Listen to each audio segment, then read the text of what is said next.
কয় না? হ্যাঁ, ফাইন হচ্ছে। বাপ রে ভাই, তোমাদের একটু লড়াচড়া একটু কমা লাগবে ভাই। ভাই দুই পাও ধরি ভাই, আমি এটা পছন্দ করি না ভাই।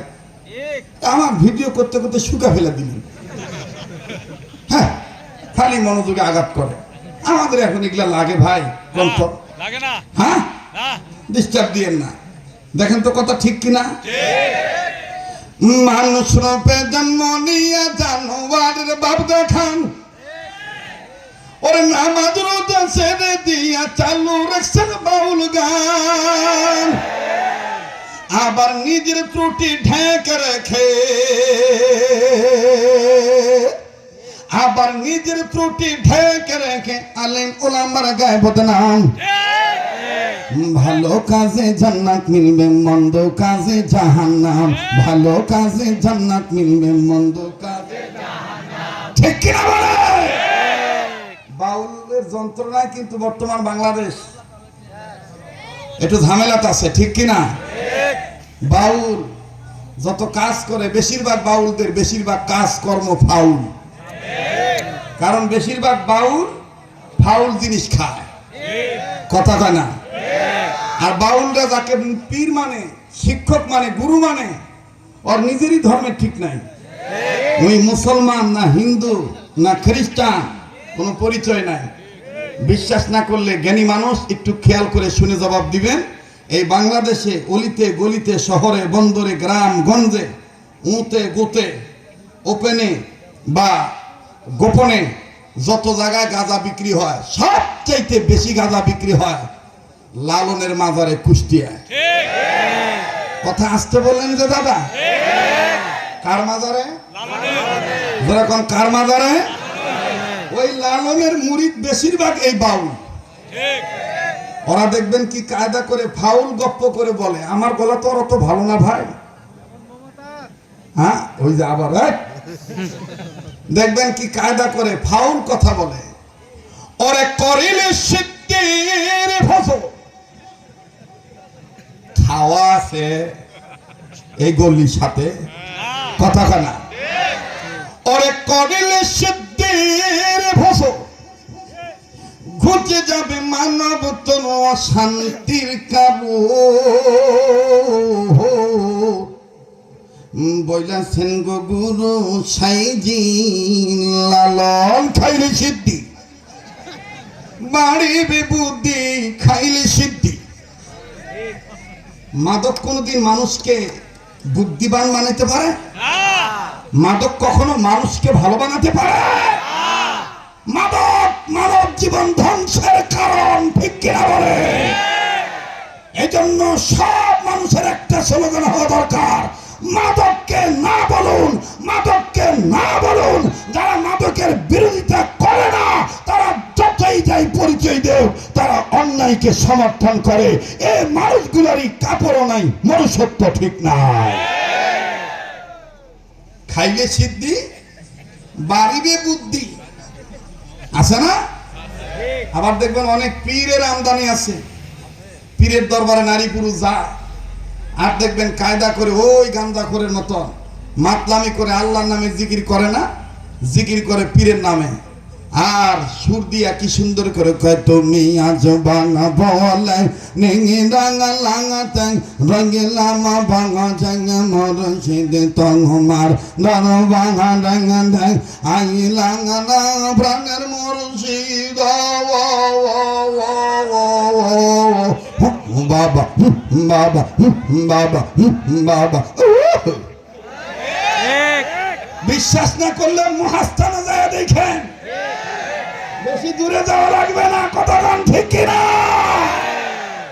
মানুষ রূপে জন্ম নিয়ে জানোয়ারের বাপ দেখান, আরে নামাজ রোজা ছাইরা দিয়া চালু রাখছেন বাউল গান। নিজের ত্রুটি ঢেকে রেখে, নিজের দোষ ঢেকে রেখে আলেম ওলামার গায়ে বদনাম। ভালো কাজে জান্নাত মিলবে, মন্দ কাজে জাহান্নাম। সবাই ভালো কাজে জান্নাত মিলবে, মন্দ কাজে, ওরে ভালো কাজে জান্নাত মিলবে, মন্দ কাজে। আবার কিছু মানুষ আছে টুপি দাড়ি জুব্বা পাগড়ি দেখে উগ্রবাদী মৌলবাদী জঙ্গিবাদী বলিয়া ডাকে ভাইয়া, জঙ্গিবাদী বলিয়া ডাকে। এতদিন দেখছে এক গুরু, এখন আবার নতুন আর এক গুরু হাজির হয়ে গেছে। ওনারা ভোট চাইলে দোষ নাই, আর হুজুররা ভোটের কথা কইলে হুজুর মানুষ রাজনীতির কথা কবে কে কথা কন। হ্যাঁ, মানে ওদের ধারণা হলো হুজুরা খালি যে স্যাংরা বিছনাত মুতে অফু দিয়া বিছনাত মুতা বন্ধ করবে, যে মহিলা মানুষের প্রসব বেদনা ক্লিয়ার হয় না, সলপল হয় না, মানে কুতুন দিয়ে আটকে গেছে, হুজুর ফু মারে কোরআনের আয়াত দিয়া ও সল বার করবে। ওকে মানে এই ধান্দা। হুজুর ইমামতি করবে, মাদ্রাসা পড়াবে, হুজুরকে সংসদে যাওয়ার জন্য ইসলামের পক্ষে জনগণকে ভোট দিতে বলবে। আরে ভাই, হুজুররা তো আল্লাহর রাজনীতি করে, মহারাজার নীতি হলো রাজনীতি। কথা বলেন ঠিক কিনা? রাজনীতি করার অধিকার একমাত্র মুসলমানদের।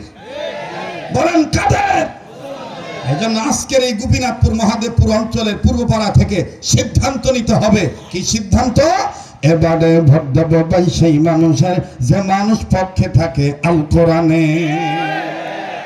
দেখেন তো ভাই, কে কে জবান খোলে না, কে কে কথা কয় না? এবারে ভোট দেব ভাই সেই মানুষের যে মানুষ পক্ষে থাকে, এবারে ভোট দেব ভাই সেই মানুষের যে মানুষ পক্ষে থাকে। আল্লাহ হাদিসের নারায়ে তাকবীর, নারায়ে তাকবীর, আল কোরআনের আলো। না, মুমিনদের আওয়াজ আরো বাড়ার কথা। আল কোরআনের আলো, কোরআন হাদিস যেখানে, নারায়ে তাকবীর। আমার ভাইরা, আমার বন্ধুরে,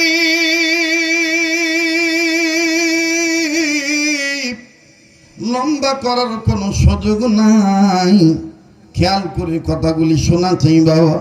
আল্লাহ রব্বুল আমিন ডাক দিয়ে বললেন, নবীজি, পৃথিবীর জমিনে যারা মানুষ রূপে জন্ম নিল, এই মানুষদেরকে আমি আল্লাহ রব্বুল আমিন ভালো বানাবার জন্য, অসভ্য মানুষগুলোকে সভ্য বানাবার জন্য, অভদ্র মানুষগুলোকে ভদ্র বানাবার জন্যে, বেঈমান মানুষগুলোকে ইমানদার বানাবার জন্যে, অস্থির সমাজে বসবাস করা মানুষদেরকে স্থির সমাজে আনার জন্য, বিশৃঙ্খলাযুক্ত মানুষদেরকে শৃঙ্খলাযুক্ত করানোর জন্য নবীজি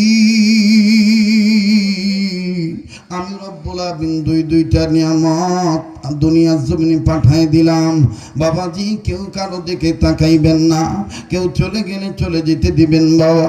সময় যত যাবে ততই দেখবেন দিল ভালো হয়ে যাবে, আলোচনার পরিবেশ দেখবেন চমৎকার পরিবেশ হয়ে যাবে। আগেই বলেছি বাবা, দিল ভালো হইলে সব ভালো হয়ে যায় বাবা। আব্দুল খালেক শরীয়তপুরি নতুন কোনো বক্তা নয়, দীর্ঘ 3 যুগের কাছাকাছি হইতেছে মাইকের সামনে কথা বলা। আল্লাহ আজও কণ্ঠ ঠিক রাখছে, শরীরও ঠিক রাখছে, ব্রেনও ঠিক রাখছে, মহান আল্লাহর দান। অথচ আমার পরে বহুত বক্তা বাংলাদেশে বক্তৃতা শুরু করেছে, 4 বছর 5 বছর পর আর খুঁজে পাওয়া যায় না। গলা নাই, তলাও নাই, চেহারা নাই, শরীরের শক্তিও নাই। কারণ হলো বাঁচা খানা, যা পায় তাই খা। কথা কয় না? খালি পরার বাড়ির খাওয়ার আশা থাকে। আপনারা কবেন, হুজুর আপনি এটি খাইয়া ওঠেননি? নেবার প্রশ্নই আসে না। একটা পান খাইছি আর নিজের পয়সা দিয়ে কিনা 1 গ্লাস পানি খাইছি, খালাস। খাবারের মধ্যেই ঔষধ, খাবারের মধ্যেই রোগ। এটা বুঝতে হবে, জানতে হবে, ঠিক কিনা বলে?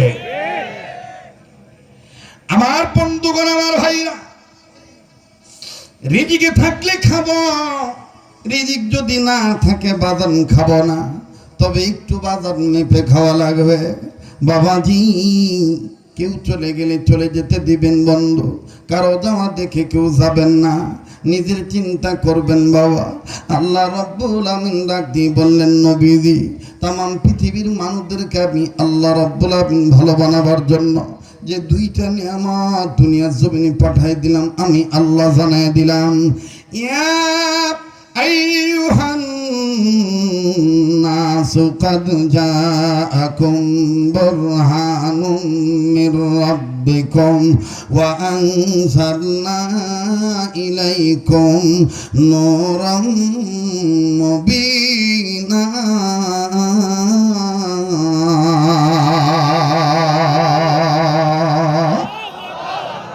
আমার আল্লাহ ডাক দিয়ে বললেন, নবীজি দুইটা নিয়ামত আমি দুনিয়ার জমিনে পাঠায় দিলাম। আলিম ওলামা বসে আছেন, জ্ঞানী মানুষ নিচে উপরে আছেন। আন্দাজে বক্তব্য দিচ্ছি না বাবা, গবেষণা করে কথা বলছি।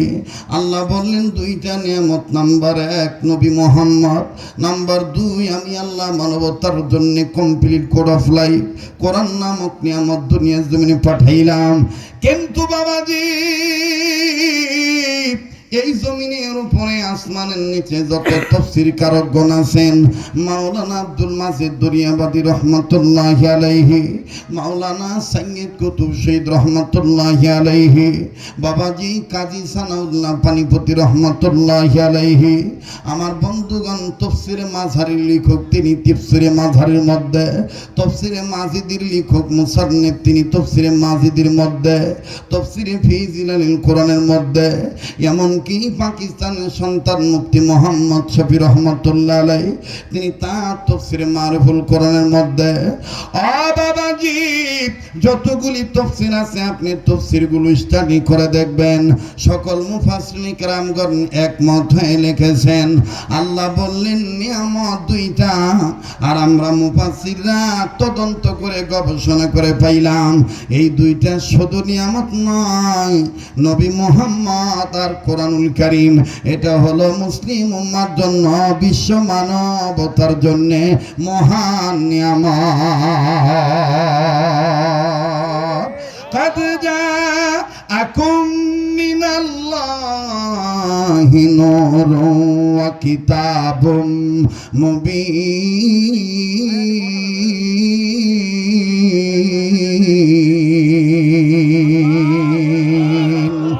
বাজান রে কষ্ট হচ্ছে নাকি আপনাদের? আপনারা বিরক্ত হলে বেশি লম্বা করব না, আর 30 থেকে 40 মিনিট আমি আলোচনা করব, এরপরে ফিনিশিং দিয়ে আমি মোনাজাত দিয়ে চলে যাব। অনুরোধ করব আমার দিক তাকায় থাকেন, এই পাগলের দিকে তাকাইনি ঠকবেন না। আল্লাহ রব্বুল আমিন প্রত্যেকটা বছর মদিনায় রেখে দেন রমজান মাসে, গোটা রমজান মাস আল্লাহ আমার সোনার মদিনায় রাখেন। রমজান মাস মদিনায় কাটাবার পরে বাজান ঈদ ওখানে করে দেশে আসি, যেই হাতটা দিয়া বারবার কাবা ধরি, আল্লাহ বলতে আল্লাহ রাব্বুল আলামিনের দয়া আমার দিল সাক্ষী দেয় বাবা, আজকের মাহফিলের দোয়া আল্লাহ কবুল করবে। আল্লাহ পাক আজকের মজলিসে দোয়া আল্লাহ ফিরে দিবে না। একটু মনোযোগী হয়ে যান বাবা, এখান থেকে যে আর কি করবেন, এখান থেকে যে হয়তো বা ঘুমাবেন, আগামীকালকের কর্মের রুটিন সাজাবেন, এমন তো হতে পারে রে বন্ধু আজকের রাত তোমার আমার জন্য শেষ রাত্র হতে পারে। কথা বলেন ঠিক কিনা? এই দুনিয়া থাকার জায়গা না, এই দুনিয়ায় কেউ চিরদিন থাকবো না বাবা। একটু মনোযোগী হয়ে যান বন্ধু, মনোযোগ সহকারে যদি আল্লাহর কোরআন শোনেন লাভ কি ফায়দা কি? আল্লাহ বলেন আল্লাযীনা ইয়াসতামিউনাল কাওলা ফায়াত্তাবিউনা আহসানাহু উলাইকাল্লাযীনা হাদাহুমুল্লাহ।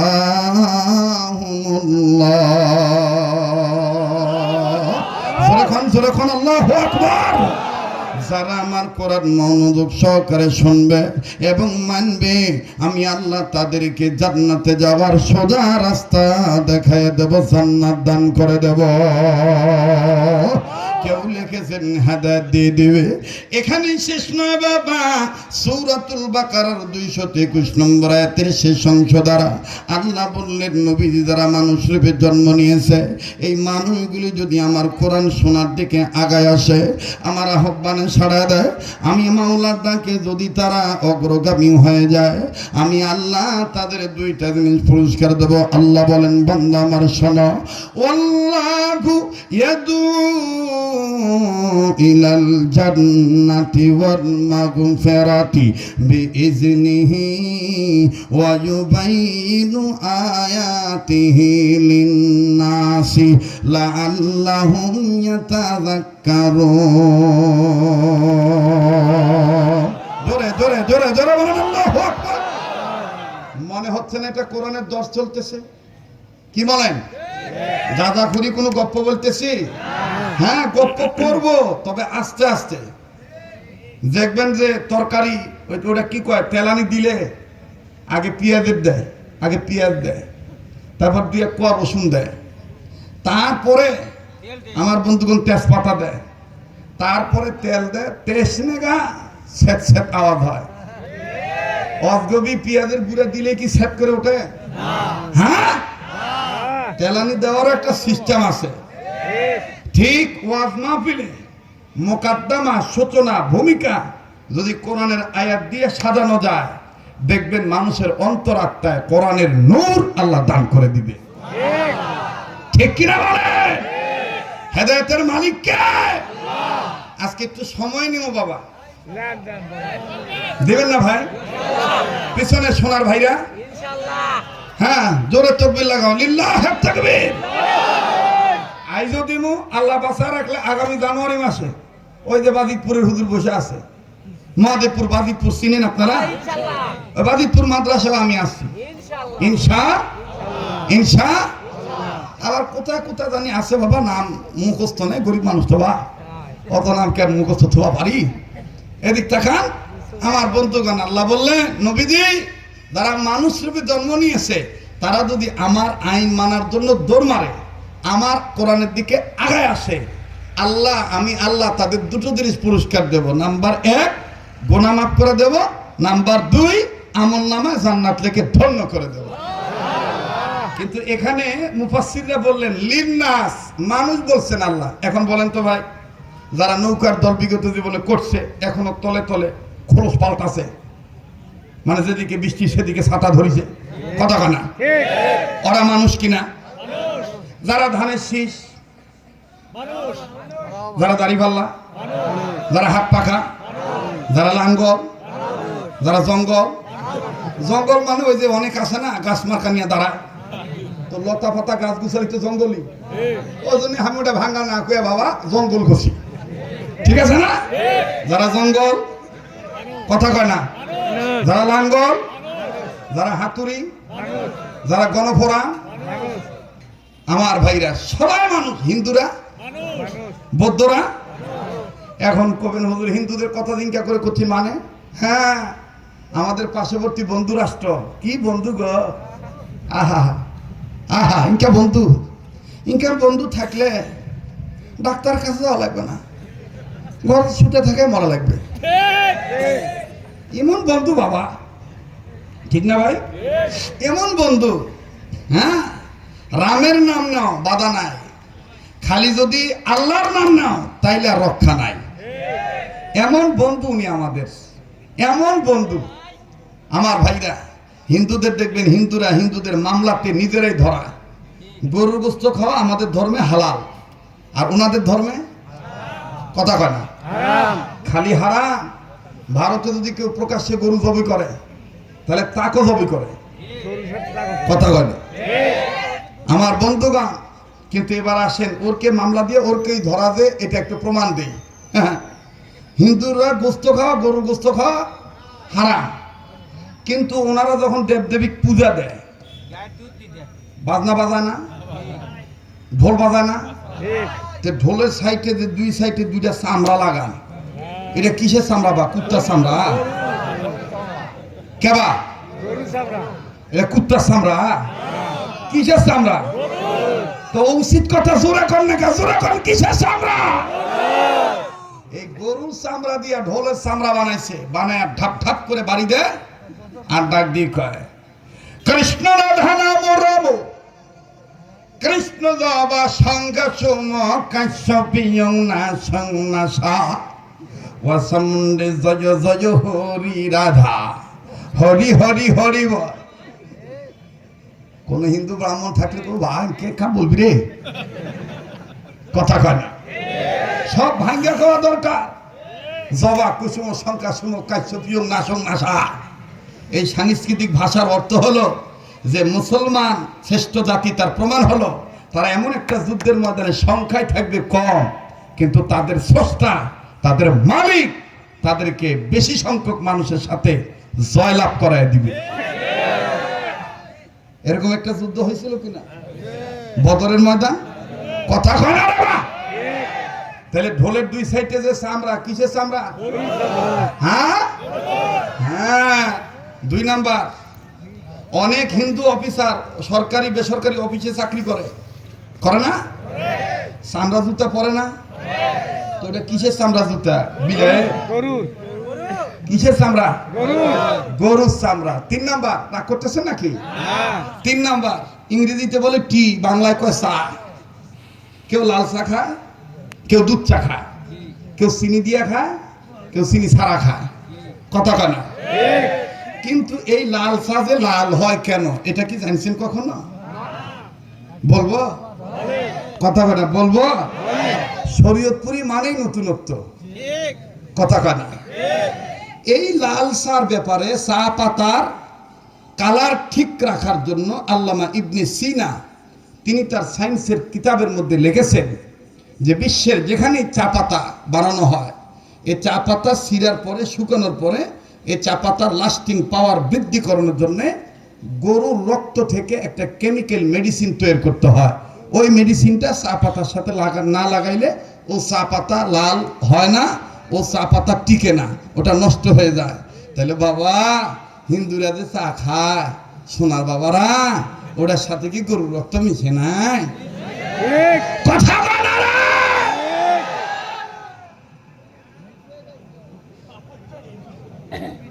কি ক্যাঙ্কা লাগিচ্ছে? থাকবেন না চলে যাবেন? হ্যাঁ, অনেকদিন পর আসি বা এনা মন খোলা কথা কই। পিছন থেকে আবার একটু দেখি তো বেশি শীত ধরছে নাকি? জোরে নারায়ে তাকবীর। এবার পিছনের বাবারা চুপ থাকেন, সামনের বাবারা নারায়ে তাকবীর। এবার সামনের বাবারা পিছনের বাবারা মিলে জিলে নারায়ে তাকবীর। আল্লাহু আকবার। আল কোরআনের আলো, কোরআন হাদিস যেখানে, আমরা আছি সেখানে। নারায়ে তাকবীর। আল্লাহু আকবার। ভারতের সংবিধানে লেখা আছে, সেই রাষ্ট্রের আইনে লেখা আছে, যে ইচ্ছা মসজিদ বানাতে পারবে, যে ইচ্ছা গির্জা বানাতে পারবে, যে ইচ্ছা মন্দির বানাতে পারবে। তারপরও ভারতের কিছু আমার বন্ধুগণ মানুষরূপী কিছু জন্তু মুসলমানরা মসজিদ বানালেই সেই মুসলমানদের বিরুদ্ধে মামলা করে। আপনারা জানেন ইদানিং কত বছর পর দীর্ঘ 34 কি 33 এই বছর পরে আবার বাবরি মসজিদ নির্মাণের জন্য উদ্যোগ নেওয়া হয়েছে, আর ভারতওয়ালাদের মাথা নষ্ট হয়ে গেছে। তাহলে যারা মুসলমানদের ইবাদতখানা বানাইতে সহ্য করে না, ওরা কিসের বন্ধ? মুসলমানের বন্ধ কোনদিন হিন্দুরা হতে পারে না, মুসলমানের বন্ধ কোনদিন খ্রিস্টানরা হতে পারে না। মুসলমানের বন্ধু কেবলমাত্র মুসলমানরা। আল্লাহ এবং রাসূল। কথা বলেন ঠিক কিনা? রাগ করতেছেন? আমার ভাইরা, ইবাদত করব কার? সাহায্য চাইব কার? ওয়াজ শুরু করে দিলাম বাজান আমার ভাইরা, আয়াত খানা পড়েন জানা থাকলে। ও যে কথা বলতেছিলাম, লিন্নাস, সবাই কি আমরা মানুষ? সবাই আমরা কি মানুষ? এতদিন মনে করেন যে খারাপ কাজ করছে, আজকে গোপীনাথপুর পূর্বপাড়ার মাহফিলে আসতেছে, আল্লাহ কয় যা তোকে মাফ করে দিলাম। আমিন। জাতি ধর্ম বর্ণ নির্বিশেষে হিন্দু বৌদ্ধ খ্রিস্টান মুসলমান কামার কুমার জেলে তাঁতি চাষারু দাবারু জুয়ারু মদারু মুসারু গাদারু doctor master helper contractor driver barrister রাজধানী চাকরি ফকির ফকরানি এতিম মিসকিন অনাথ অনাথিনী পথেপরা আদামরা কাঙ্গাল কাঙ্গালিনী হাবিলদার চকিদার রফাদার দফাদার জমিদার তালুকদার member upper level engineer graduate person ব্যক্তি অফিসার জজ ব্যারিস্টার উকিল মুক্তার আওয়ামী লীগ বিএনপি জামাত ইসলাম হেফাজত ইসলাম নেজাম ইসলাম জমিয়তে ওলামা ইসলাম সরমনায় সরসিনা উজানিয়া মোকামিয়া বেতাগি রাজারবাগি কুতুববাগি দেওয়ানবাগি আটরশি চন্দ্রপড়া এনায়তপুরি প্যারাডাইসপুরি তবলিগ পাবলিক ইত্যাদি ইত্যাদি। ঠিক, যদি কেউ বাদ থাকে ইত্যাদি দিয়ে কাম সেরা দিন, ঠিক না? কেবা কেন লাগছে? ভালো লাগছে? হ্যাঁ, কারো চোখে ঘুম আছে? মন চাচ্ছে না সময় দিবা? হ্যাঁ, আল্লাহ কবুল করুক, জোরে কোন আমিন। লিন্নাস, যারাই মানুষ, আর এই কোরআন তাদের জন্যই। সুবহানাল্লাহ। হাদা বায়ানুল লিন্নাস।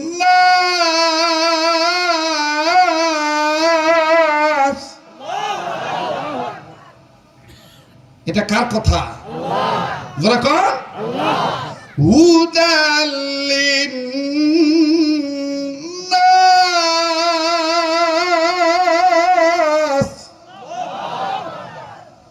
সমগ্র মানব জাতির জন্য এ কোরআন হেদায়েত, হেদায়েতের প্রতীক। কথা কোন ঠিক কিনা? সমগ্র মানব জাতির জন্য এ কোরআনের ওয়াজ, এ কোরআনের বয়ান, ঠিক কিনা বলে? আমার ভাইরা, আমার বন্ধুগণ, সেই কোরআনুল কারীমের উম্মুল কিতাব সূরাতুশ শিফা, সূরাতুল ফাতিহা থেকে 4 নম্বর আয়াত তেলাওয়াত করছি বাজান, যেটার মূল আলোচনার বিষয়বস্তু জানা থাকলে পড়েন। ইয়্যাকা না'বুদু ওয়া ইয়্যাকা নাস্তাইন। পড়েন না বাবা, ইয়্যাকা না'বুদু ওয়া ইয়্যাকা নাস্তাইন। সবাই সবাই, ইয়্যাকা না'বুদু ওয়া ইয়্যাকা নাস্তাইন। আল্লাহ বললেন, নবীজি, মানুষ গোলামি করবে আমার, সাহায্য চাইবে আমার। বাবাজি, বন্ধুরে, আল্লাহ পাক জানিয়ে দিলেন, নবীজি, মানুষ রূপে যারা জন্ম নিয়েছে, এই মানুষদেরকে আমি আল্লাহ ডাক দিয়ে বললাম, মানুষ রে, আমি তোমাদেরকে সৃষ্টি করেছি ইবাদত করার জন্য। আল্লাহ বলেন, ইয়া আইয়ুহান নাস উবুদু রাব্বাকুমুল্লাযী খালাকাকুম ওয়াল্লাযীনা মিন ক্বাবলিকুম লাআল্লাকুম তাত্তাকুন। আরে বন্ধু,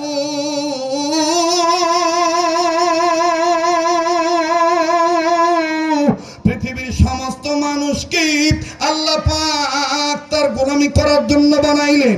এই গোলামি দ্বারা দুনিয়াতে করবে, মানুষ দ্বারা গোলামি করবে দুনিয়াতে, মরার পরে আল্লাহ পাক তাদেরকে ঢুকে দিবে জান্নাতে।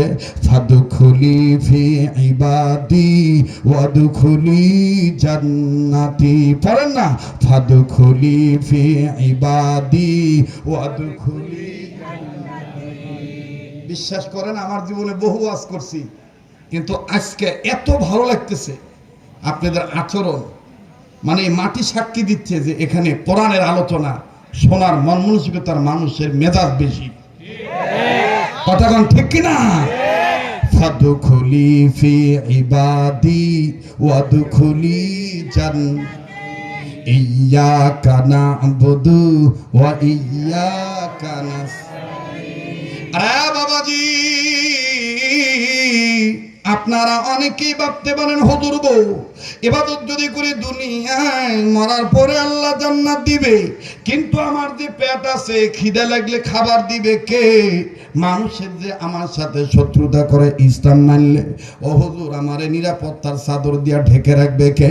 আল্লাহ বলেন, বান্দা আমার শোনো, ফালইয়াবুদু রাব্বা হাযাল বাইত আল্লাযী আত'আমাহুম মিন জু'ইন ওয়া আমানাহুম মিন খাউফ। আল্লাহু আকবার। মানুষদের মধ্যে যারা রীতিমতো আমার মসজিদে, আমার ঘরে যাইয়া সালাত প্রতিষ্ঠা করবে, আমি আল্লাহ পাক, আমি আল্লাহ খিদা লাগলে তাদের খাদ্য দিব, ভয় পাইলে তাদের নিরাপত্তার চাদর দিয়ে আদর করে ঢেকে রাখবো। এইবার বলেন, ইবাদতকারীদেরকে হেফাজত করার মালিক কে? বাজান দেখেন, কেমন করে হেফাজত করে, লম্বা করার কোনো সুযোগ নাই। মোবাইল থাকলে মোবাইলের মাধ্যমে রেকর্ড করে নিয়ে যান। যুবকদের জন্য ওয়াজটা আমি করে দিচ্ছি বাবা, জীবনে শুনছেন কিনা জানা নেই, আপনার কাছে নতুন মনে হইতে পারে। মুসলমান বন্ধুগণ, পৃথিবী বিশ্ববিখ্যাত এমন একটা ভার্সিটি, এমন একটা বিদ্যালয়, যে বিদ্যালয়ে নানান ধর্মের ছেলে মেয়েরা লেখাপড়া করে। অনুরোধ করব খুব খেয়াল করেন বাবা, কিসের রাত্র বেশি হয়েছে? মুমিনদের ইমান সবসময় তাজা থাকে, কথাক্ষণ ঠিক কিনা? মুমিনদের সামনে যখন কোরআন তেলাওয়াত করা হয়, মুমিনদের দিল আল্লাহর ভয়ে নূরে ওঠে, তাদের কাছে থাকা ঈমান বেড়ে যায়। ইন্নামাল মুমিনুনা আল্লাযীনা ইযা যুকিরাল্লাহু ওয়াজিলাত কুলুবুহুম ওয়া ইযা তুলিয়াত আলাইহিম আয়াতুহু যাদাতুহুম ঈমানা।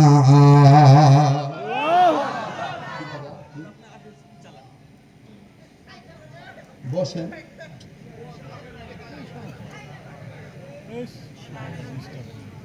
একটু ধৈর্য ধরেন, সবরে নেওয়া ফলে। ভাই আপনার কি চলে যাবেন? হ্যাঁ, মানে জীবনে এরা আমাকে আনে নাই তো, এরা আমার মেজাজ বোঝে নাই। এই দুই একজন যে উঠে যাচ্ছে, এরা কি টাকা দেওয়া লোক? কথা কয় না। দুই একজন উঠতেছে শীতের দিন, পেটের নিচে চাপ দিলে এনা উঠবে বা, কথা কয় না। যা কই যে বুড়া দেখেন সুযোগ পেয়ে উঠেছে, না ভালোই করছে।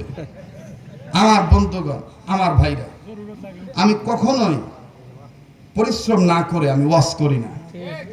আমি ফাঁকি দেওয়া বক্তা না, এটা সবাই জানে। যার কারণে আল্লাহ আমাকে এখনো ভালো রাখছে, কথাক্ষণ ঠিক কিনা?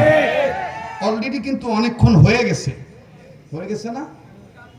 তো ওই যে ভাই গুনে রাখছে 1 ঘন্টা 8 মিনিট চলবে ইনশাআল্লাহ। একটু ধৈর্য ধরেন প্লিজ, কেউ আর নড়াচড়া করি না, ডিস্টার্ব দিয়েন না। জোরে আরেকবার বলেন আল্লাহু আকবার। এমন একটা বিশ্ববিদ্যালয়, এমন একটা ভার্সিটি, যে ভার্সিটিতে হিন্দু পড়ে, মুসলিমও পড়ে, খুব খেয়াল, খ্রিস্টানও পড়ে, বৌদ্ধ পড়ে। বাবাজি, আল্লাহর হুকুম মতে, নবীর তরিকা মতে ইবাদত করলে, বিপদে পড়লে আল্লাহ সাহায্য করে। এই কথাটা বুঝাবার জন্য বাজান আমি ওয়াজখানা বয়ানখানা করছি, একটু খেয়াল করবেন বাবা, গভীর মনোযোগী হয়ে শোনা চাই। ওই বিদ্যালয়, ওই বিশ্ববিদ্যালয় ভার্সিটিতে মুসলমানের মেয়েরা বোরকা পরে যায়, হিন্দু মেয়েরাও অনেকে বোরকা পরে যায়। কিন্তু বন্ধুরে, একজন খ্রিস্টান ধর্মের মেয়ে, খ্রিস্টান ধর্মের একটা মেয়ে এমনভাবে নগ্ন পরিবেশে যায় বাবা, এই পরিবেশে যাওয়ার সময় আর মেয়েটার রূপে লাবণ্যতা বেশি সুন্দর হওয়ার কারণে, বাবাজি, সবাই এই মেয়েটার দিকে বাজান তাকাতাকি করে। একদিন দেখেন ভিন্ন রকম ঘটনা ঘটে গেল। বাজান রে, হেডমাস্টার ও প্রফেসর, ডক্টর, আমার ভাইরা মাস্টার, ডক্টর মাস্টার, আমার বন্ধুগণ, চ্যান্সেলর, ভাইস চ্যান্সেলর, সবাই মিলে যখন মেয়েটার দিকে তাকায়, সবাই মেয়েটার সুন্দর চেহারা দেখে, সুশ্রী লাবণ্যতা দেখে, আর মনে মনে বলে, আর প্রকাশ্যে কেউ বলে, মানুষ এত সুন্দর হতে পারে। বাবাজি, মুসলমান 4 জন যুবক, গোপীনাথপুর পূর্বপাড়ার যুবক ভাইরা, ওয়াজের ব্যবস্থা করছি, সেজন্য যুবকদের পক্ষে কথাটা বলছি। আগেই বলছি, চিরস্মরণীয় হয়ে ইতিহাসে লেখা থাকবে আজকের মাহফিল। 4 জন যুবক আলাদা হয়ে বসে, ওই 4 জনের মধ্যে 3 জন মেয়েটারে দেখে, পাশের জন দেখে না। পাশের জন দাড়িওয়ালা, পাশের জন সুন্দর কপালে সেজদার দাগওয়ালা, আল্লাহ ভীরু ইবাদত করনেওয়ালা, ও নিচের দিকে তাকায় থাকে। ভাইজান, এবার সবাই মিলে ডাক দিয়ে কয়, কেরে, তোর মনের মধ্যে কি কোনো ধরনের কোনো মনুষ্যত্ব নাই? তোর মধ্যে কি কোনো ধরনের কোনো কিছু চায় না? দেখ কত সুন্দর নারী হেঁটে যায়, এই নারীটার জন্য সবাই পাগল। এই মেয়েটা যখন হাঁটে সবাই তার দিকে তাকায়, আর তুই কেমন মানুষ, তুই তার দিকে তাকাইস না। 2-3 দিন যখন এরকম আমার বন্ধুগণ, নওগাঁর ভাষায় কয় আংলাইছে, কি করছে বাবা? আংলাইছে। তার মানে বাধ্য করছে। চতুর্থ দিনের দিন ওই যুবক না পেরে বন্ধুদের মন রক্ষার্থে এই খ্রিস্টান মেয়েটার চেহারার দিকে তাকাইলো। তাকায়া তাকায়া চোখের পানি ছেড়ে কান্দে। এবার বাগান পাশের যুবকরা ডাক দিয়ে আগে বলছিলাম, পারবি না পারবি না, দেখে সইতে পারবি না, দেখ কত সুন্দর চেহারা। এই যুবক ডাক দিয়ে কয়, তোরা মনে করেছিস ওর রূপের লাবণ্যতা সৌন্দর্য দেখে আমি কান্দি? না না না, আমি ওর চেহারা সৌন্দর্য দেখে কান্দি কোরআনের সূরা ইউসুফের অর্থ জেনে। কারণ এই মহিলা তো কি সুন্দর, এর চাইতে বেশি সুন্দর করে আল্লাহ ইউসুফ নবীরে বানাইছিলে।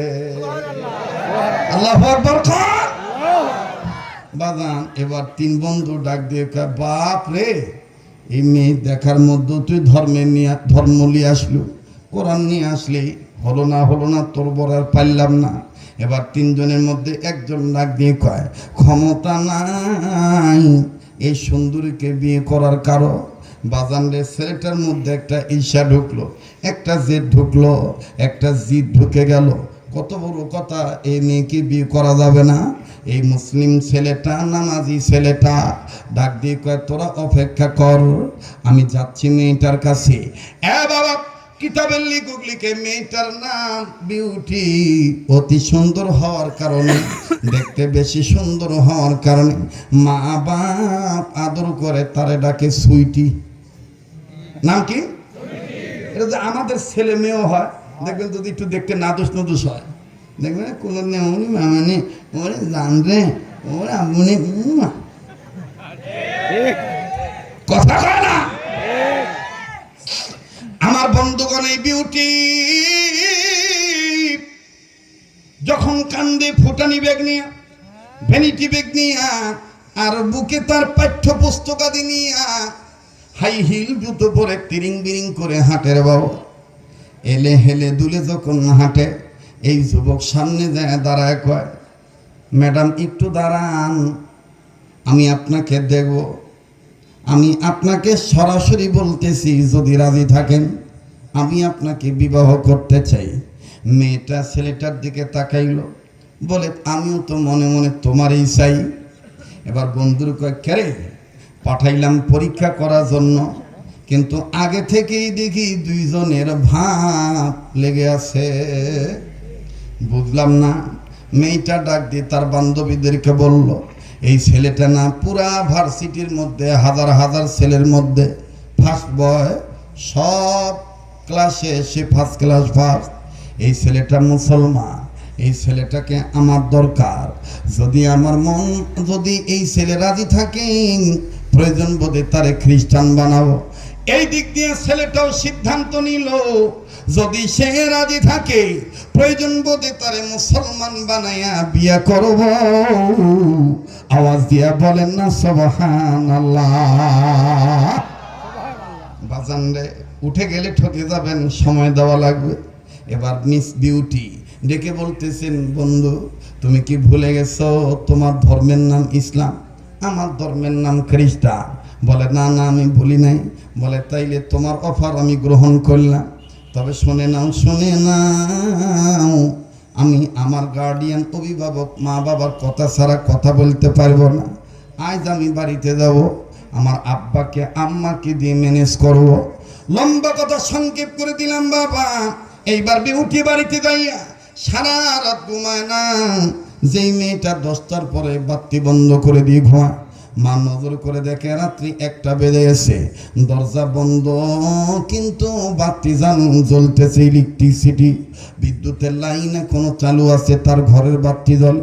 মেয়েটার মা বলতেছে, না জানি কি হলো, আস্তে করে বড় লোকের মেয়ে, জমিদার মেয়ে, কোটিপতির মেয়ে। মাঝে ডাক দিয়ে কয়, কি গো মা বিউটি, ঘুমাও না কেন, কি হয়েছে? মেয়েটা ডাক দিয়ে কয়, মা আব্বা কি ঘুমাইছে? বলে হ্যাঁ তোমার বাবা ঘুমাইছে। কয় মা তাহলে তুমি এদিক আসো, আমাদের কলেজে যেই ছেলেটা ফার্স্ট বয়, এই ছেলেটা আমার জন্য পাগল হয়ে গেছে, আমার বিবাহের প্রস্তাব দিয়েছে। এবার মা ডাক দিয়ে কয়, তুই কি বলিস? বিউটি বলে, মা আমিও আগে থেকে সামথিং উইক, সামথিং উইক, বুঝেন তো, সামান্য দুর্বল। মা ডাক দিয়ে কয়, এই মেয়েদের সামান্য দুর্বল ওই অসামান্য। দেখবেন মেয়েরা কবুল কম কয়, কবুল কা, নানি শিখে দেয়, দাদি শিখে দেয়, কবুল কা, কবুল কথা কানা। মরদ যে হয় উনি দেখবেন খালি যখন কাজী সাহেব কয় এত টাকা মহারণা বাবদ অমুকের মেয়ে তোমার হাতে তুলে দেওয়া হলো, তুমি গ্রহণ করিয়া থাকলে বলো কবুল। দেখেন মর্দাগুলা কবুল। আর দেখলাম মহিলা হয়, দেখবেন কবুল ক। কিছু কিছু মেয়ে আছে আবার অতি একেবারে আল্লাহতে কত কত কবুল কবার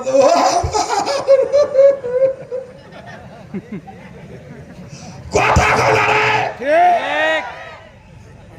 রাগ করতেছে নাকি? হ্যাঁ, মা ডাক দিয়ে কয়, মা তোর এই something weak is the very very positive side. তোমার এই সামান্য দুর্বল এটা অসামান্য রাজীব। যাই হোক কি করতে হবে বলো? ডাক দিয়ে কয়, মা গো আব্বাকে একটু ম্যানেজ করো না। এবার ঘুমের মধ্যে না স্বামীর ঘরে যাইয়া বিবি বিউটির মা স্বামীকে ডাক দিয়ে বলতেছেন, স্বামী আমার, আমার মেয়েকে অমুক ছেলে অফার দিয়েছে বিয়ে করবে, তবে সমস্যা হলো ছেলে মুসলমান আর আমাদের বিউটি হলো খ্রিস্টান। লোকটা লাভ দিয়ে দাঁড়ায় গেছে, বাজানরে শোয়া ছিল, লাভ দিয়ে বসে পড়ছে, বসে সুন্দর করে তার বস্ত্র দাদি ঠিক করে ডাক দিয়ে কয়, সুযোগ পাইছি, সুযোগ হাতছাড়া করা যাবে না। বিউটিকে বলে দাও টেনশন যেন না করে, আগামীকালকে তাকে আমার বাড়িতে আসতে বলবা, আমি আর তুমি তার সাথে পার্সোনাল আলাপ করব। যদি শর্ত মেনে নেয় তাইলে বিউটিকে তার হাতে তুলে দিব। লম্বা কথা সংক্ষেপ করে দিলাম। এবার মেয়েটা পরের দিন কলেজে গেল, বিউটিকে আমার ভাইরা ছেলেটা ডাক দিয়ে বললো, কি খবর?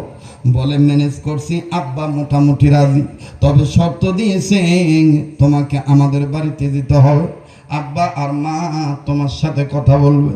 ছেলে বলে কলেজ বন্ধ হতে দেরি হবে, আমি যাইতে দেরি করব না। চলে গেছে বাবা বন্ধুদের মন রক্ষা করার জন্য, কিন্তু যাইয়া দেখেন কি পেতে পড়ে বাবা। এই যুবক মানুষ সরল মন নিয়ে খ্রিস্টানের বাড়িতে গেছে। বলেন যুবক ইবাদত করে কার? জোরে করেন, ইবাদত করে কার? এবার খ্রিস্টানের বাড়িতে গেছে, বাড়িতে ঢোকার পর পরে দরজা জানালা আটকায় দিছে। আমার ভাইরা বিউটিকে ঘর থেকে বের করে দিয়েছে। আল্লামা তকি উসমানী তিনি তার কিতাবের মধ্যে লেখেন, ইসলামী খুতুবাতের মধ্যে লেখেন, কোন বান্দা বান্দি যদি আল্লাহ ইবাদত করে আল্লাহর হুকুম মতে, নবীর তরিকা মতে, আল্লাহ পাক তাকে সাহায্য করে। এই ছেলে যখন ওই ঘরে ঢুকলো, খ্রিস্টান ফ্যামিলির সদস্যরা, পারিবারিক সদস্যগণ দরজা জানলা আটকায় দিল। টেবিলের সামনে নানান ধরনের খাবার রেডি করছে। খাবার রেডি করার পর খুব খেয়াল, খাবার রেডি করার পরে বিউটির বাবা ডাক দিয়ে কয়, আমার মেয়ের জন্য কি তুমি দুর্বল? বলে হ্যাঁ আমি অনেকটা দুর্বল। বলে আমার মেয়েকে কি তুমি চাও? বলে হ্যাঁ চাই। বলে তাইলে আমি কয়েকটা শর্ত দিব, এই শর্ত মানলে বিউটিকে তোমার সাথে বিয়ে দিব।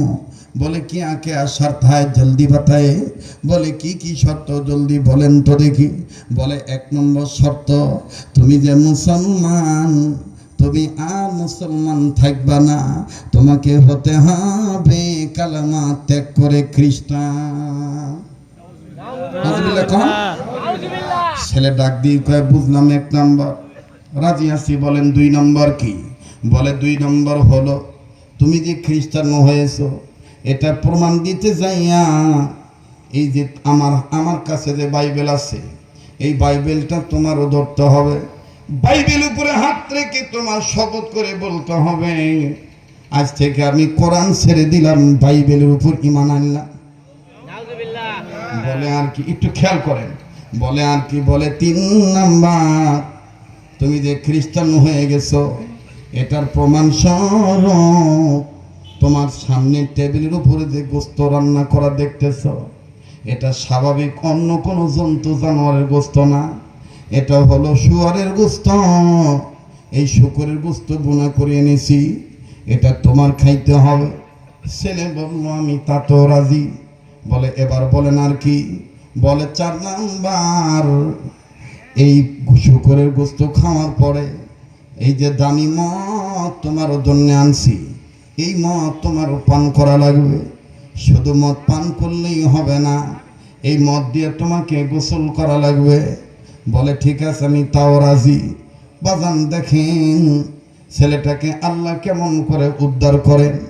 আমার ভাইরা এবার 5 নম্বর 6 নম্বর শর্ত দিল, তোমার মুখে যে দাঁড়িয়ে আছে দাড়ি কেটে ফেলতে হবে। বলে তাও রাজি। বলে আর কি? বলে আর একটা হইল, তুমি যে সিম ব্যবহার করো, মোবাইল চালাও, এই মোবাইলটা আমাকে দিবা, আমি ভেঙে ফেলবো, সিম কার্ডটা আমি পুড়িয়ে ফেলবো, নতুন করে তোমাকে আমি মোবাইল কিনে দেবো, যাতে তোমার ফ্যামিলির কোনো লোক তোমার সাথে যোগাযোগ না করতে পারে। বলে আর কি?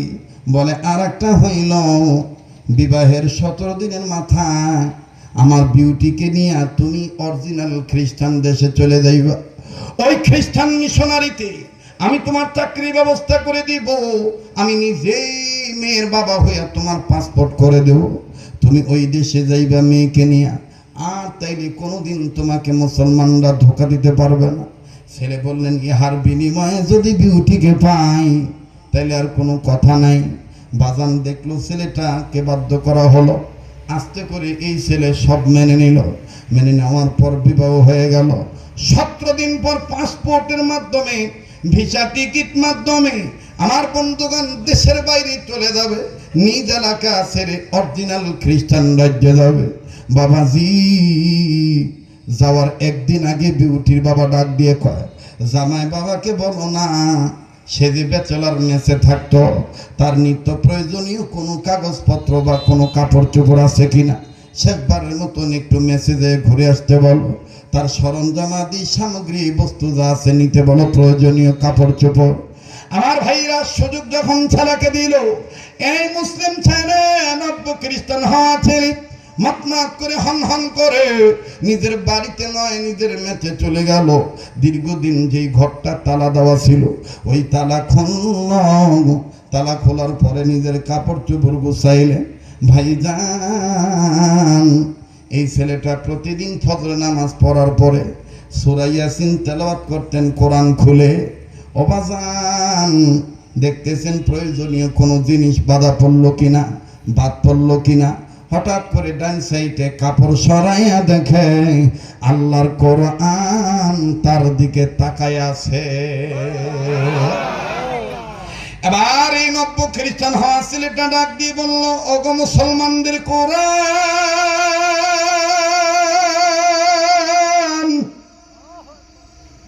আমি আর নাই মুসলমান, হইয়া গেছি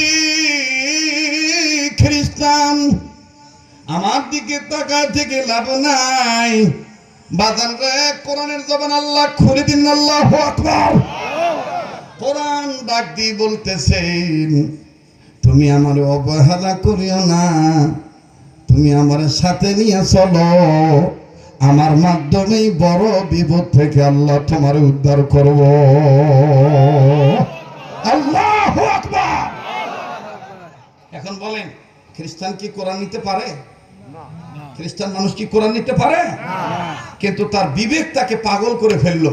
যে জিনিসটা বেশি দিন নাড়াচাড়া করছে, দেখবেন পুরান কাপড় হোক কিন্তু বেশি দিন পরার কারণে ওটার প্রতি তার একটা মহব্বত জন্ম নেয়। আছে না বাবা এরকম? তো এই ছেলে বুঝের পর থেকে যে কোরআন নাড়াচাড়া করে সেটার দিকে যখন তাকাইছে, তার দিলের মধ্যে একটা প্রভাব, একটা আকর্ষণ আল্লাহ লাগাই দিছে। সুবহানাল্লাহ। এবার ছেলেটা আস্তে করে কোরআন শরীফ কাপড় দিয়ে পেঁচাইয়া এমন ভাবে নিল যাতে বিউটি টেন না পায়। ব্যাগের মধ্যে নিয়ে চলে গেছে খ্রিস্টান দেশে, যে মিশনারিতে চাকরি করতেছে 1 মাস 2 মাস, কিন্তু কোরআন রাখবে কোথায়? এই মুসলমান নব্য খ্রিস্টান ছেলেটা ওই বড়লোক মানুষ, তো বড়লোকের বেটি বিয়ে করছে। ড্রেস আপ করার সময় একটা গ্লাস আছে তার ঘরে, ওর পাশে ছোট্ট একটা কর্নার একটা টাক আছে। এই ছেলেটা করছে কি, আলগা কাপড় লাগাইয়া, মানে ওই মাথা আশ্রমের নাম করে, টাই খোলার নাম করে, বোতাম খোলার নাম করে এক নজর প্রতিদিন খালি কোরআন দেখে, ধরে না, খালি দেখে, ধরে না। তো সকালে অফিসে যাওয়ার সময় পোশাক পরার ভান করে দেখে, আবার বিকেলে এসে পোশাক খোলা ভান করে ওই কোরআনের দিকে তাকায়। তো 6 মাস কেউ টের পায় নাই। 6 মাস 3 দিনের দিন ওই বিউটি গৃহ পরিচারিকার মাধ্যমে, ঘরের কাজের লোকের মাধ্যমে ঘরের যত জায়গায় মাকড়সা জাল আছে প্রত্যেকটা ঘর পরিষ্কার করবে। এখন করে না? তো বলতেছে যেখানে যা আছে সব ময়লা পরিষ্কার কর। এই কাজের বুয়া এই নব্য খ্রিস্টান মুসলমানের ঘরে গেছে, যাইয়া যখন আমার ভাইরা কাপড় সরাইছে, আলমারি সাইডে গ্লাসের কাছে নজর করে দেখে মোটা একটা কিতাব, উপরের কাবারের উপরে লেখা আছে ইন্নাহু লাকুরআন কারীম। সুবহানাল্লাহ কর, একটু জোরে কর। এই মহিলা এই কোরআন দেখে একটা দৌড় মেরে চলে গেছে। ম্যাডাম ম্যাডাম ম্যাডাম ম্যাডাম, মুসলমানদের কোরআন এই ঘরে আসলো কিভাবে? ম্যাডাম আবার করছে কি, কারো কাছে না বলে ফোন লাগাইছে বাপ মার কাছে। কার কাছে? আমাদের সমাজে বেশিরভাগ নারীদের বিচ্ছেদ, স্বামী স্ত্রীর অমিল, যে সমস্ত মেয়েরা, মহিলারা আবার শুনতেছে নাকি ভাই? মহিলারা আছে আছে আছে, বেশিরভাগ ওই মেয়েদের সংসার বেশি নষ্ট হয় যেই মেয়েরা স্বামীর বাড়ির লোকজনের কথা প্রাধান্য না দিয়ে বাপমার বাড়ির লোকজনের কথা বেশি প্রাধান্য দেয়। কথা কয় না? আর কিছু কুটনি বুড়িও আছে, বিয়ে দেওয়ার পরে মনে করে উনি শুদ্ধ বিয়ে বসছে। কথা কয় না? রাগ করতেছেন নাকি? না, দোয়া করে দিই, না দোয়া করে দিই। হ্যাঁ, আমার দেশে খালি নারী নির্যাতনের বিচার করেন মাতবররা, ভিতরে ভিতরে যে কত পুরুষ নির্যাতন হচ্ছে দেখারও কেউ নাই, বলারও কেউ নাই, বিচার করারও কেউ নাই। বিচার করলে এই নারীদেরও করা দরকার, যারা কূটনৈতিক চাল দিয়ে সংসার ভাঙায় দেয়।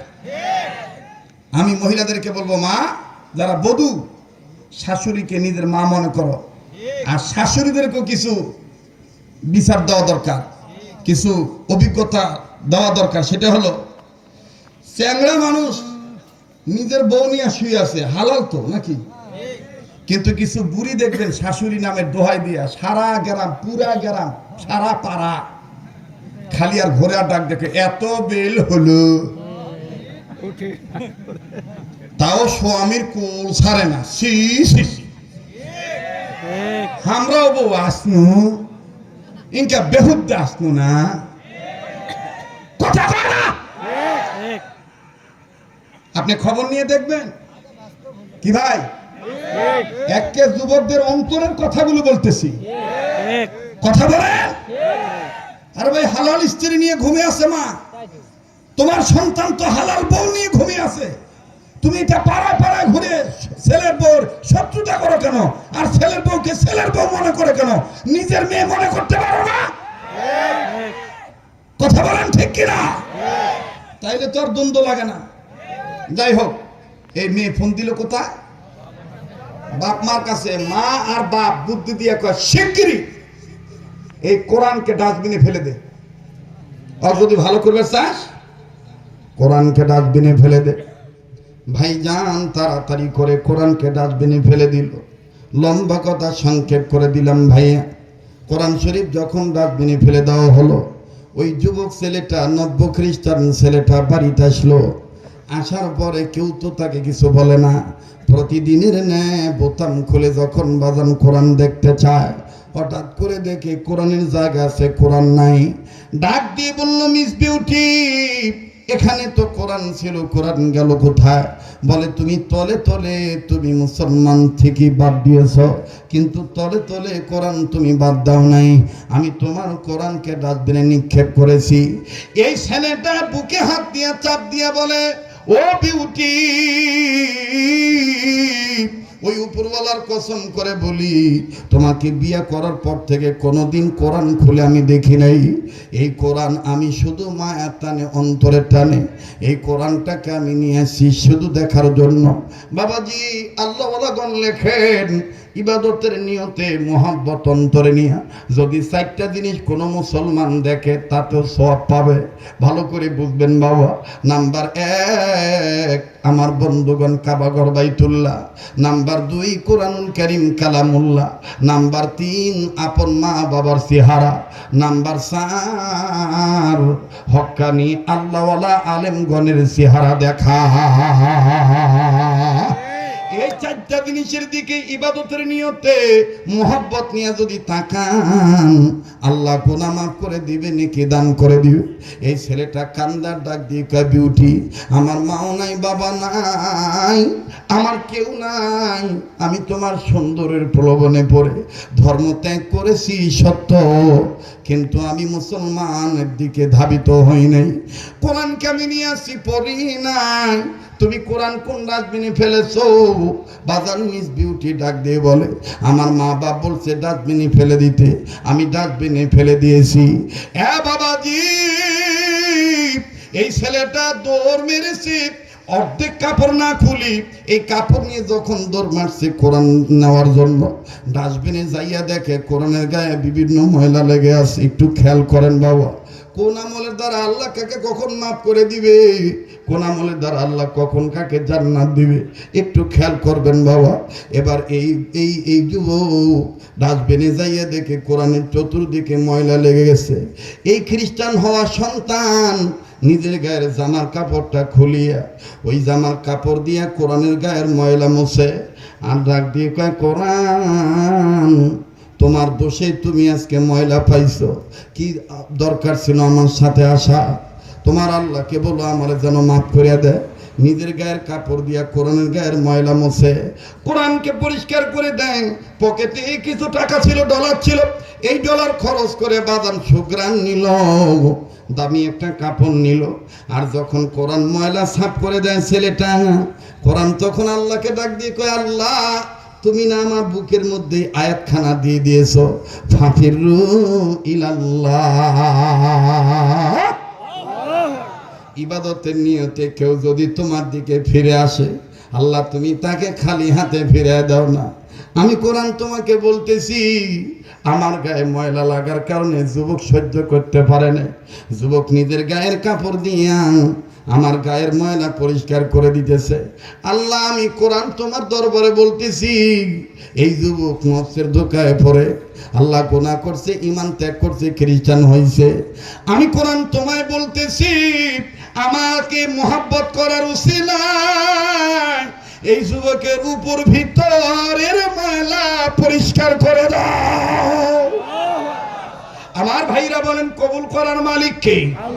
আবার বলেন কবুল করার মালিক কে?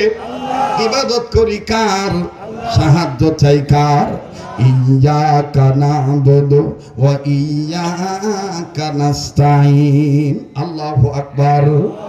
এবার এই যুবক আস্তে করে, আমার বন্ধুগণ কোরআন এরকম করে আমার দিক তাকান, বুকে নিয়ে যখন বিউটির বাড়ির সামনে দাঁড়াইলো, বিউটি বলে, আব্বা বলছে, মা বলছে, কোরআন যদি এই বাড়ি থাকে তুমি এই বাড়িতে জায়গা পাইবা না।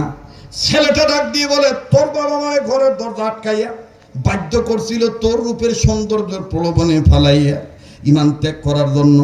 এই সামান্য কোরআনকে তুই সহ্য করতে পারিস না, তাইলে আমি কোরআন বুকে নিয়ে তোরে সাক্ষী রেখে বলে দিলাম, তোর বাবারে কয়ে দিস আর খ্রিস্টান থাকবো না, ঘরের চল ঘরে ফিরত যাবো।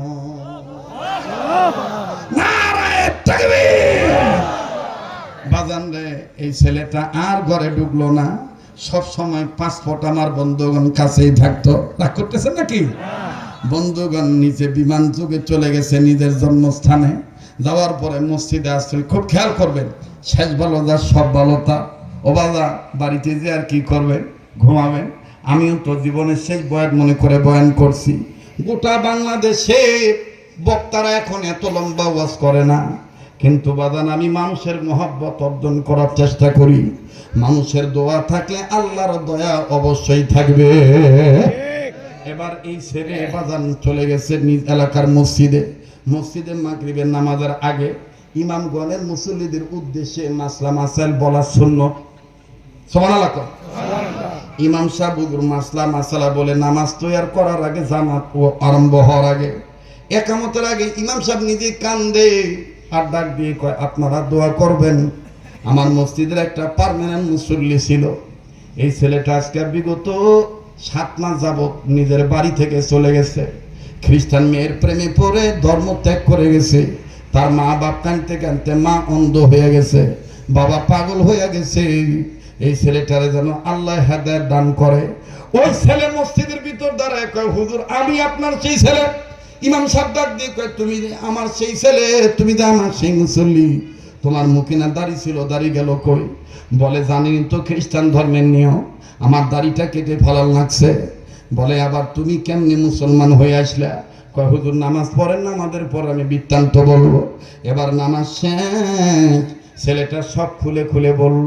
বাজান রে 1 মাস 2 দিন 3 দিন 4 দিন 2 মাস 3 মাস 4 মাস কিতাবে লিখে 100 দিন পর 120 দিন পর এই ছেলেটা মারা গেল। কবর দিবে। ও বাবা কি আশ্চর্য ঘটনা! কবর যখন দিতে যাবে বাজান রে এলাকার মুসলিম কেরামগণ সবাই নজর করে দেখতেছে। কবরে এমন একটা নিয়ামত দেখা যায়, ইমাম সাহেব লাশ রাইখা বাবাজি মাটি দেওয়া বাদ দিয়া কবরের পাশে দাঁড়াইয়া নামাজ শুরু করে দিয়েছে। আল্লাহর কুদরতি কদমে সেজদা দেওয়া শুরু করছে। মনে মনে বলতে পারেন হুজুর ওই কবরে ইমাম সাহেব কি এমন নিয়ামত দেখলো? বলবো বাবা, কিন্তু ওয়াদা চাই বাদান আমার সাথে কাবা ধরা হাতের সাথে। এই তো আগামী 2026 সালের 21শে ফেব্রুয়ারি আল্লাহ যদি বাঁচা রাখে বাবা, প্রতি বছরে নেয় আবার রমজান মাস মদিনায় কাটানোর জন্য যাব। যারা মদিনায় যান, মসজিদে বেলাল নামে একটা মসজিদ আছে, এই মসজিদে বেলালের পাশে বাজান আমার থাকার জায়গা। 170 বছরের জন্য আমার কোম্পানি এবং আমাকে বাজান সৌদি গভর্নমেন্ট ওই জায়গাটা করে দিয়েছে, এখানে শরীয়তপুরি থাকবে। বাবাজি বিস্তারিত কথা আমি বলবো না। সোনার মদিনায় প্রতি বছর গোটা রমজান মাস থাকা হন। রসুলের রওজায় সালাম দিয়ে আপনাদের পক্ষ থেকে সালাম পৌঁছায় দেব, দোয়া করবো বাজান। বাজান যেই হাত বারবার কাবা ধরে, যেই হাত আল্লাহওয়ালাদের হাতের সাথে লাগানো, এই হাত উঠাইয়া আপনাদের জন্য দোয়া করব। একটা নিয়ত আপনারা পরিষ্কার করে জানাইতে পারেন কিনা? এই কাবা ধরা হাতের সাথে হাত উঠাইয়া দোয়া করে একসাথে যাবেন ইনশাআল্লাহ। কারা কারা তৈরি আছেন হাত তুলে দেখান তো। নারায়ে তাকবীর। হাত নামান বাবা। হ্যাঁ বাবা ওয়াদা করেছেন, দোয়া করে যাবেন। বাকি কথা ফিনিশিং দিব, তবে 2-3 মিনিট ছোট্ট একটা আবদার করব, পারলে দিবেন না পারলে না দিবেন। এলাকার ছেলেরা কমিটির বাবারা ভাইরা এরা ব্যাগ নিয়ে রেডি আছে, ব্যাগ নিয়ে ঢুকবে। এটা পরে একটু পরে ব্যাগওয়ালারা একটু পরে 2-3 মিনিট একটু ধৈর্য ধরো বাবা। এর আগে আমি আপনাদের কাছে বলতে চাই, বলেন কোরআনকে মহব্বত করে সম্মান করা ইবাদতের মধ্যে পড়ে কি পড়ে না? তাইলে বলেন তো বাবারা ভাইরা, মহাদেবপুরের বাবারা, কোরআন শরীফ কয় পারা? 30 পারা। এখন উঠলে কিন্তু আল্লাহ নারাজ হয়ে যাবে, কেউ উঠাউঠি করবেন না। বলেন কোরআন কয় পারা? 30 পারা। এই 30 পারারে 10 পারা 10 পারা 10 পারা করে ভাগ করলে কয় ভাগ হয়? 3 ভাগ। 3 ভাগের 1 ভাগ 10 পারা কোরআন শরীফকে মহব্বত করে মায়ের নামে বাবার নামে। আমার বন্ধুগণ, এই কাবা ধরা হাতে, আত্মার আত্মীয়র হাতে, রক্তের ভক্তর হাতে এমন কোন সোনার চান বাপ আমার আছেন, কোন যুবক বন্ধু আমার আছেন? হুজুর 10,000 টাকা 10 পারা কোরআনের পক্ষে আমি 1,000 টাকা 500 খান টাকা আপনার কাবা ধরা হাতে মাহফিলে দিয়ে শরীক থাকলাম। হুজুর আপনি আমার জন্য দোয়া করবেন, আমি আমার মা বাবার রূহের মাগফিরাত কামনায় দান করলাম। হাজার হাজার মানুষের মধ্যে এমন কোনো ভাই আছেননি, এমন কোনো বাবা আছেন কিনা? হুজুর আমি 500 খান টাকা আপনার